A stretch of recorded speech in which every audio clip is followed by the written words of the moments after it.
Hi folks, we're Tacitus Today, your pushback channel, and thank you for joining this audio no pictures live stream.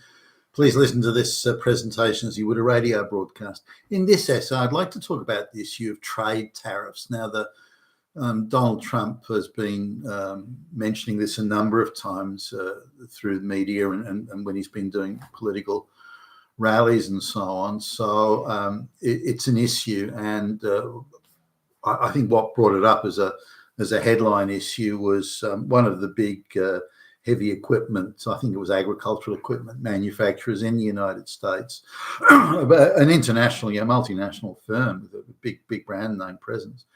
They are talking about closing down their manufacturing. I don't know if there's closing down all of it, but certainly some of it, and moving it to Mexico, where the labour is cheaper. When you go to a place that's got 50% unemployment, then it's typically the labour is going to be cheaper. So now Trump responded by saying that if this company did go ahead and do this, then his incoming administration would place tariffs on goods coming in from Mexico to the United States, and so that and this was to encourage this company to stay in the US and provide jobs for Americans. Now, this we can talk about this subject widely, but just specifically dealing with tariffs. Now, as soon as tariffs get mentioned, the globalists and the pro-globalist sort of flunkies and stooges, they talk about free trade, free trade, free trade. Now, there's no such thing as free trade, so that's a lie. They're just lying to you. They are lying to your face when they talk about this. Free trade is a myth. It's like, human rights for black lesbians in Central Africa. It's just a myth. Doesn't exist. And we can imagine a utopian world where certain things sort of happened and milk and honey flowed from the sky. We can imagine those places, but reality is quite a bit different. Now, tariffs and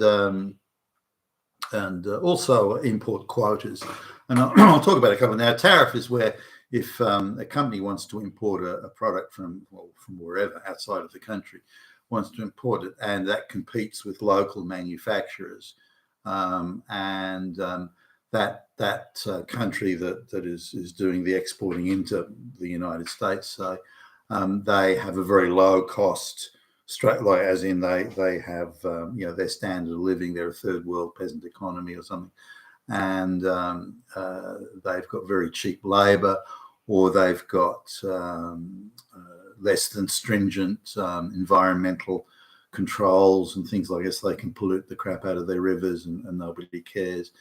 And if they're getting heavily subsidized by the government, through the back door of giving them handouts or substantial tax breaks, this is giving them an unfair advantage, an unfair commercial advantage, or a reasonable one. So where free trade is meant to exist in a classical sense anyway, free trade is meant to be economies of similar size and structure and capacity and legal systems and standard of living and that sort of stuff. They compete, and the ones with natural advantages in certain areas, they will concentrate their efforts in those areas of natural advantage, and they won't spend money in areas where they don't have some sort of advantage. And if they try and create artificial advantages through subsidies and handouts or this or that, then that's not free trade anymore. Now, hardly any country in the world practices free trade on that basis. Every government is subsidizing here, giving tax breaks there, or giving incentives somewhere, and so on, including China and India and places like that. So free trade is something that exists in theory only. Now, if a manufacturer or a product developer in a wealthy economy where all the research and development and all the facilities existed to create these advanced products, decides, what, labor's cheap over there, I think I'll make it down the road and sell it back here, which will lower our cost of manufacture, and it'll fatten our profits, because even though our production costs will fall to half of what it was, we'll only drop the price by 10%. which means we can put a whole lot more profit in our pocket, but without having to supply American jobs and and associated jobs, not just in the factory, but service personnel and support personnel and mechanics and engineers and so on. They'll lose their jobs also. So this is, or some of those jobs at least will be lost. So this is the wider issue here about job creation, job protection, and fair trading, as in equal economies competing in the same marketplace. But once you go into the third world and where they've got vast amounts of cheap labour, then the equation changes. It ceases to be free trade. So the incentive to move manufacturing to another country where there is cheap labour, it is a bit of a siren song. It can be compelling in some circumstances, but if you want to move, that's fine. But either you lose all your tax deductibility, or you have to have tariffs, because then that equalizes the playing field, in as much as those guys over there, they're only getting paid $10 a day, whereas the workers in the United States get paid $10 or more an hour. So when you look at the difference in wages and the costs associated with production and manufacturing, then there should be an equalizing amount. So if you want to move your manufacturing there, it's fine, but the difference in wages is X and so on. So you're going to have a 50% or 100% or 200% tariff put on there, which means it's not really worth you moving or your manufacturing to a third world country. So that's to provide disincentives. Now, where tariffs can fall over and be misused is where, and this is when you politicize tariffs rather than look at it as a purely economic issue, but where politicians will go, well, wow, what I'll do is, why don't we increase the tariffs instead of being 100%? Why don't we increase the tariff to be 1,000%? And then, because that gives protection to that local manufacturer, then we'll lean on them. Because that area where that factory is high unemployment. So we'll give them 1,000% tariff, and then we'll lean on them to hire thousands of workers that they don't really need. And that'll solve unemployment problems, but it'll still protect their market, because there are such high tariffs on anything that comes in. And so they don't have to compete at all in product price, in product quality, in product innovation. They can just hide behind these high tariffs, but in return, we're going to want them to hire lots of workers at that local area, as well as hiring my mistress and my son and daughter and so on for giving them these high tariffs. So it can be politicized and misused to create inefficient industries. And sometimes, in fact, it often is, and this has happened in the past in Australia, where tariffs were used to hide and protect inefficient industries. Now, and when it comes to an issue of productivity, there's a factory that moved from Australia to China or even to India. It doesn't really matter. And because labour is so cheap in these places, the factory doesn't need to be anywhere near as automated or as, with the robotics that an American factory or a Western factory would have. So productivity declines. In fact, it falls off a cliff. So whereas you need 100 workers to produce, for example, you need 100 workers in the US to produce the widgets. When the jobs get moved to China or India, they need 600 or 700 workers to do the same job. Less efficiency, poor organization, lower quality management, poorer quality everything.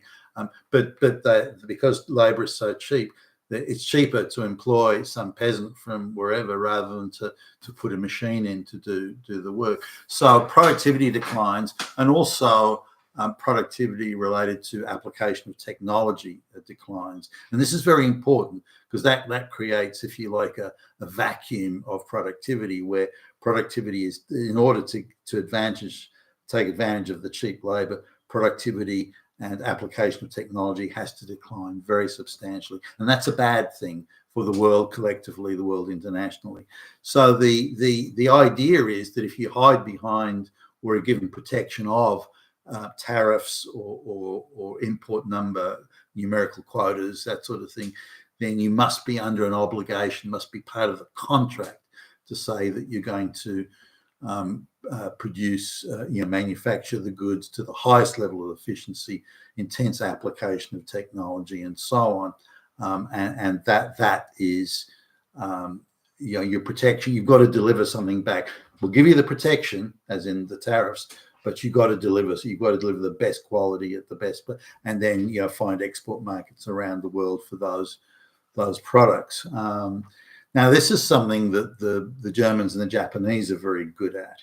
They use tariffs to protect the local market, but only if the manufacturing companies are leading edge, are cutting edge in innovation, application technology, efficiency of manufacture, economies of scale, all sorts of things they have to do, commit to high level training of employees, and also minimizing affirmative action type stuff. So, for example, one of the, some of the companies in America that want to move overseas, or even Australia, that are thinking of moving overseas, it's only because they've been forced to hire so many, having to create fake jobs for black lesbians and so on, and diversity, equity, inclusion, ESG, and the whole thing. And that's when, hey, that comes at a high cost doing that sort of stuff, because by definition, as soon as you go down that path, you're substantially increasing the inefficiency of your business. There's now a lot of people who don't know what they're doing. They're not committed to the job. They're lazy. They're low IQ. They're stupid. And jobs are being subdivided, and fake jobs being created just so these companies can say, well, look at all the black lesbians we hired. We're a virtuous firm. When in fact, they're just hiring a bunch of people that just parasite off the system. Now, so tariffs can be used very effectively as a disincentive for companies to move their manufacturing overseas, or to just a low-wage country, but also encouraging to say, well, look, we'll protect you, but you must deliver the results on the other side. So as long as tariffs are part of a contract, where those organizations must improve their product, improve their productivity, improve their application technology, upskill workers, all these sorts of things, provided that's there, then tariffs are a very, very good thing. A very good thing. And the Germans and the Japanese over the years have proved this time and time again.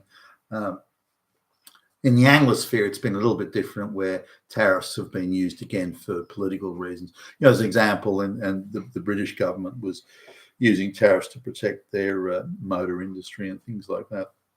But instead of creating an efficient, capable industry, they used it politically. So they forced companies to open up manufacturing operations in areas of high unemployment, and to hire more people than they really needed, and so it was treated as a political situation rather than an economic one. Now, the way Trump's talking about tariffs and so on, it appears he's going down the path of that he wants an economic outcome, not a political outcome, although it does have political relevance, of course, because the jobs are being kept in the United States, and there's nothing wrong with that.